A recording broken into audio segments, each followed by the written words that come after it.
بەرز و نزمیەکانی ژیان و لێبڕاوی بۆ ڕابوونی ئیسلامی تەواو بە سیما و ڕێکردنی مامۆستای ناوداری کورد مامۆستا حەسەن حەمە ئەمین پێنجوێنیەوە دیارە. بەڵام بەڕێوەچوونی چالاکیەکی گەورە لە شاری سلێمانی بۆ نرخاندنی کار و نووسینەکانی تەواو ئەم مامۆستا ڕیش سپی و نورانیەی دڵخۆش کردووە. واقعا جێگەی تەقدیرە، جێگەی ڕێزە، ینی ئەم ڕێزگرتنە ینی نمونەیە لە ڕاستیە، یعنی ئەبێتە سەرمەشق، چونکو تاکو ئێستا ئەمە باو نەبووە. ئەنجا ئەمە ئەم هەنگاوە هەنگاوێکی گەورەیە کە نراوە، یعنی ئینسان حساسەکە بەخۆی کە وەکو وەڵێن وجودێکی هەیە و خەڵکانێکی دۆستێک و ئەحبابێکی زۆری هەیە الحەمدولیلا کە خۆشیان ئەوێت و دڵخۆشن پێی.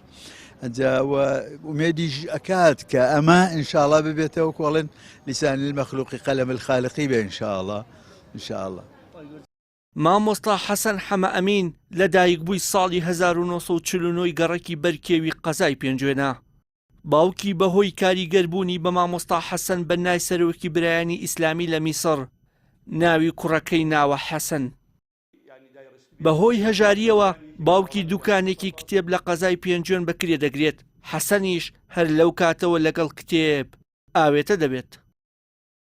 ڕێکخراوی بوار لە هەنگاوێکی کەموێنەدا دیدارێکی ڕێزلێنانی بۆ مامۆستای ناوبرا و ساز کرد و دەڵێت دەمانەوێت ساڵانە کەسایەتی و مامۆستایانی دیاری ئاینی کە لە ژیاندا ماون بەسەر بکەینەوە.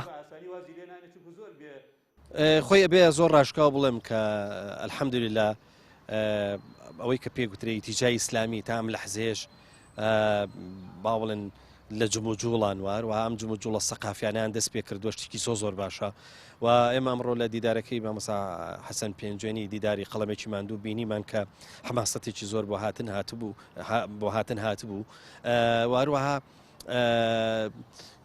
خەڵکی جیاواز هاتبوو، چینی جیاواز هاتبوو، لە شاری جیاوازەوە هاتبوون. بۆیە ئەمە دڵمان خۆشە بەوەی کە ئاوردانەوەیەک لە نووسەر و لە کەسایەتەکانی ئێمە تام لە حزەیە هەیە. واروەها ئەمە جۆرێک لە وەفاداری تەمەناوەکەم کە ئینشەڵڵا ڕێکخراوی بوار بەردەوام بێ و ئەمە بکا بە نێریتی ساڵانە و بتوانێ ئەم ینی هەموو ئەوانێک کە ئەلحەمدولیلا لە ژیانە ماون و لە ڕابردووە و تا ئەم لەحزەیە کاریگەریان ماوە بەسەریان کاتەوە.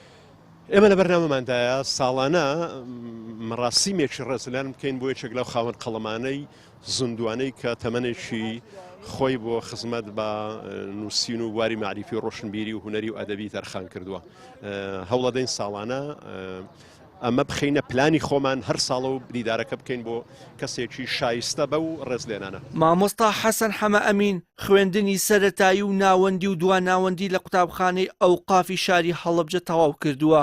خوێندنی ماستەر و دکتۆرای لە وڵاتی پاکستان و بەریتانیا بە کۆتا هێناوە. لە ساڵی 1982 لە ڕێگای سلێمانی بەغدا تووشی ڕووداوێکی سەختی هاتوچۆ دەبێت و بەو هۆیەوە ڕانی ورد دەبێت. تا ئێستاش کاریگەری ئەو ڕووداوە بەسەر جەستەی مامۆستاوە دیارە. بەهۆی کارکردن لە ڕێکخراوێکی ئیسلامی 7 مانگ لەلایەن ڕژێمی بەعسەوە زیندانی کراوە. دواتر بە مەبەستی خۆ بە دوورگرتن لە ڕژێمی بەعس دەچێتە شاری سنە و لەوێش بەهۆی وتارە کاریگەرەکانی بەرەو پاکستان دوور دەخرێتەوە. دوای 9 ساڵ و لە ساڵی 1999 وەک پەنابەر بۆ کیشوەری ئوسترالیا دوور دەخرێتەوە و ئێستا مامۆستا لەوێ نیشتەجێیە. وشیار محەممەد، کەناڵی ئاسمانی پەیام، سلێمانی.